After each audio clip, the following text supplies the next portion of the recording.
The games continue between Philadelphia and Kansas City. A love note heard round the NFL. Very memorable Valentine's Day as the Chiefs prepare for a Wednesday parade, the champions of pro football. But meanwhile, one of their players, JuJu Smith-Schuster, taking a victory bow and then a victory lap and making a mockery of the team that went down in defeat as they puked up a double-digit halftime lead. Just the second time in Super Bowl history a team's gagged that poorly, the Philadelphia Eagles. Now, if you didn't see this, maybe you missed it. So JuJu Smith-Schuster of the Chiefs took a savage cheap shot at Eagle defensive back James Bradbury on social media. Now, Smith-Schuster posted a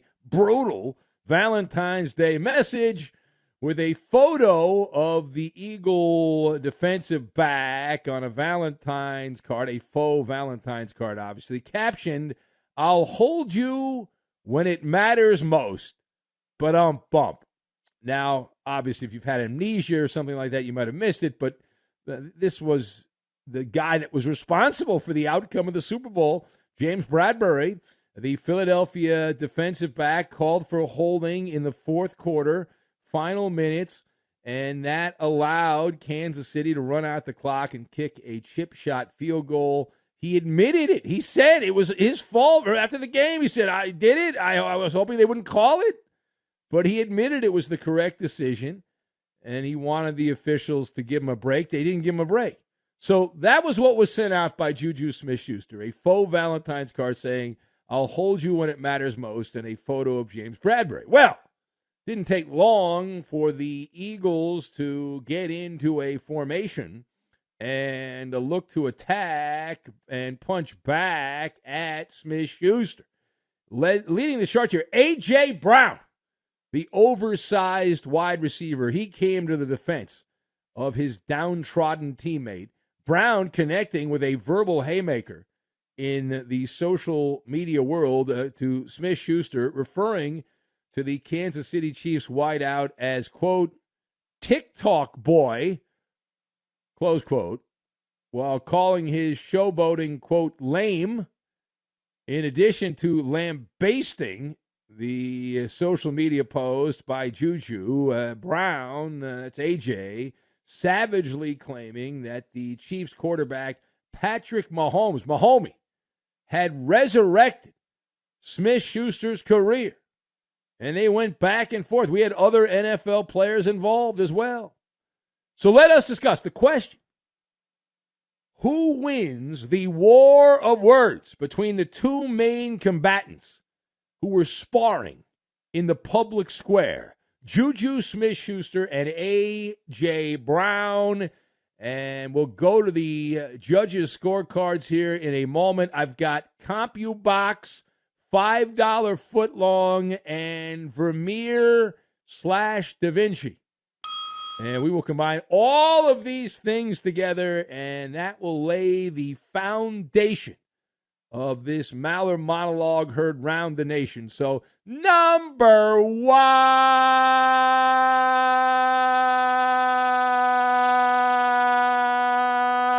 Number one.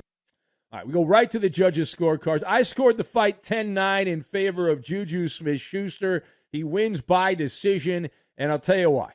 He was the one leading the rhubarb. And even as kids, we all learned that the person who throws the first punch is more likely to win the fight. Social media brouhahas are no different. These things begin and end very quickly. The first opening salvo, disorienting is the word I will use to describe what JuJu Smith-Schuster did. In boxing parlance, there's a term, be first, or land first, right? You got to land first. Because a lot of boxing matches start out with clutching and grabbing and people trying to feel out the opposition, but you got to land first. So that means it's obviously a reference to the fact that the person who is more aggressive, pushing the pace, getting control, getting in that striking zone, is more likely to win. And in this one, it's JuJu Smith-Schuster. When you look at the CompuBox punch stats, you see that Smith-Schuster was able to land more total punches, a lot of jabs. Certainly he wins that in his response. He also responded to the Eagle defensive back, C.J. Gardner-Johnson, his trash talk with one of the great drop of the microphone moments. He said, now help me decide which finger I need to get sized for this ring. That's how he closed it out. All right, now page 2. How do you grade A.J. Brown's TikTok boy rebuttal for JuJu? All right, so I'm not going to sit here and say that was not funny. That was a power punch. That was a body blow by A.J. Brown. It was. Boom, boom, boom, boom, boom. And you could even say a sucker punch. It packed a wallop. It did. And there was a moment where it left Smith-Schuster momentarily bruised and battered and on the ropes. He was facing the old standing 8 count, but he was able to, to kind of drop that down and weather the storm, got back up on his feet there, and continued to scrap away. And what A.J. Brown did, though, and I noticed this because I get this a lot when I meet with my bosses, A.J. Brown delivered the $5 footlong. It's a compliment sandwich. Because what he did was he placed 2 very real compliments on either side of a piece of what some would call constructive criticism. Others would say a low blow. He started out the Eagle receiver by saying, first off, congratulations, you all deserve it. All right. Then, because this is a compliment sandwich, he then moved on to the main course, saying, among other things, this is lame. You was on the way out. I'm reading this verbatim. You was on the way out of the league before Mahomes resurrected your career on your 1-year deal. TikTok boy. He admitted that he grabbed you. He's referring to James Bradbury. He admitted that he grabbed you, but don't act like you're like that or ever was. And then he finished the compliment sandwich by saying it in ending, but congratulations again. Okay. So when you put that under the microscope, it does seem like A.J. Brown is a little jealous of the social media influencer powers of JuJu Smith-Schuster. And also JuJu made a savvy choice. Like he's ripping, A.J. Brown is ripping the fact that Smith-Schuster went to Mahomes and hitched his wagon to that locomotive. But that's a good move, right? The Eagles are barking back, and the Chiefs are the ones that beat them.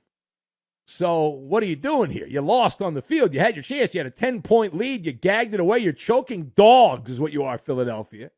All right, final point. So what is a JuJu Smith-Schuster's reaction to all of the noise? All of the noise. Well, like any good boxer, you got to bob and you got to weave. You got to bob and you got to weave. You got to duck and you got to dive. Ducking and diving. And this is a major win on my scorecard for JuJu Smith-Schuster. It is a Vermeer. It is a Da Vinci. It is the girl with a pearl earring. It is the Mona Lisa. It is a masterpiece. Why?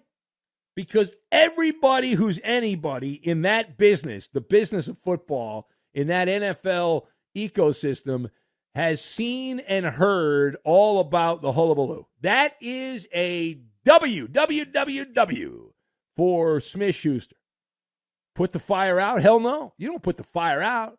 You stand there with kerosene and you make sure that fire burns, baby, burns. And JuJu is gonna stoke the flames. You don't pay any attention to what they post about you. You measure it in bandwidth used is what you do. And remember, this is a guy that showed up to the Super Bowl wearing a skirt. JuJu Smith-Schuster. So he's going to overdose on the dopamine. And think of all the new followers he's going to get there. And he's now a Super Bowl champion. And he actually had a better game than A.J. Brown. Now, a lot of people say, no, you don't know what you're talking about. No, he did.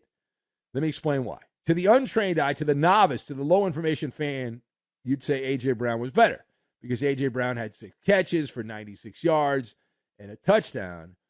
But Smith-Schuster's impact on the game was the difference in the game. 7 catches for 53 yards, and he was the one that drew the play, the penalty, the game-breaking penalty that cost the opposition the game.